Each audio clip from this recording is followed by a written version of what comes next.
There are three types of microphones, and they each have a different design philosophy and a different sound.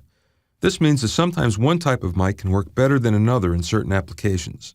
Let's look at the differences. Dynamic mics can be fairly inexpensive and can take a beating without breaking.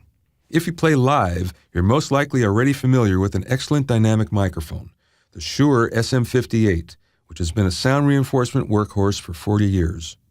A dynamic microphone gets its name from the fact that sound waves cause movement of a thin metallic diaphragm and an attached coil of wire that dynamically moves inside a permanent magnet to change acoustic energy into electronic energy. This construction gives the dynamic mic its robustness, but because the diaphragm is relatively heavy, it means that it can't respond to sound waves quickly, which means that its high-frequency response beyond 10 kHz is usually limited. Dynamic microphones have a number of identifying characteristics. They're robust and durable. They can be relatively inexpensive. They're insensitive to changes in humidity. They don't need external or internal power to operate, but they usually have a resonant peak in the mid-frequency response and are weak in the high-frequency response beyond 10 kHz. There are some common applications where you'll typically find dynamic microphones, such as sound reinforcement, snare drum miking, guitar miking, and voiceovers and broadcast. The ribbon microphone operates almost the same as the dynamic microphone, but uses a strip of extremely thin aluminum foil as a diaphragm instead of a relatively heavy coil of wire. This means that it moves quickly in response to acoustic sound, which also means that it has great high-frequency response as a result. The problem is that the foil is so thin that the mic has a weaker output signal than a dynamic as a result. Ribbon mics also have a smoother response than dynamics since they don't have a mid-range presence peak like a dynamic microphone usually does. Biggest downside to using ribbon mics is that they're fragile because of how thin the aluminum diaphragm is. The air blast from a vocal, a kick drum, or even slamming the protective case will pop the ribbon on some mics so fast that you won't even realize it until it's too late, although some mics are more immune to this than others. That's why ribbon mics always have to be used with a little caution, but it's worth it because they sound great. Ribbon microphones have a number of identifying characteristics. They have relatively flat frequency response. They have better high-frequency response compared to dynamic mics. And they don't need external or internal power to operate, but they're somewhat fragile and require care during operation and handling. And they're moderately expensive. Typical ribbon microphone applications include miking cymbals, miking the bass, miking the piano, electric guitars and acoustic guitars, and brass instruments.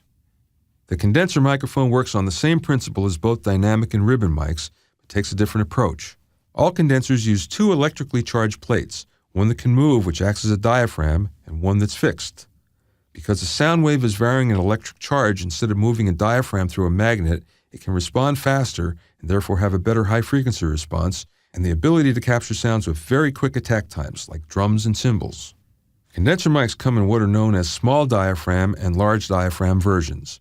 The small diaphragm versions have a single pickup pattern, while the large diaphragm versions have multiple pickup patterns.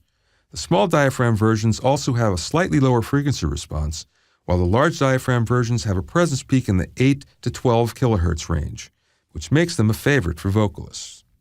One of the downsides to condenser mics is that since they're electronic by nature, they require either internal or external power to operate.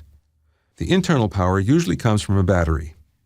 Many of the old vintage Neumann, Sony, and AKG condenser mics actually use vacuum tubes inside, which required a very large and expensive power supply as a result. Most modern condenser mics use what's called phantom power, which can be supplied from all recording consoles and most external microphone preamps.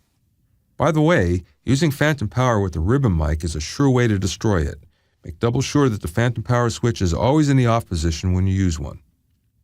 Condenser microphones have a number of identifying characteristics. They have extended low and high frequency response. Good ones are somewhat expensive. They require either internal or external power. But the large diaphragm models can be relatively bulky, and low-cost models can suffer from poor or inconsistent frequency response, and humidity and temperature affects performance. Typical condenser microphone applications include miking cymbals, drum overheads, piano, acoustic guitar, vocals, and string sections. Those are the three types of microphones: dynamic, ribbon, and condenser. Dynamic mics are rugged and inexpensive, but have a limited frequency response. Ribbon mics have a great frequency response, but are somewhat fragile and have a low output. And condenser mics have a great frequency response and react to transients well, but require power to make them work and are affected by humidity and temperature.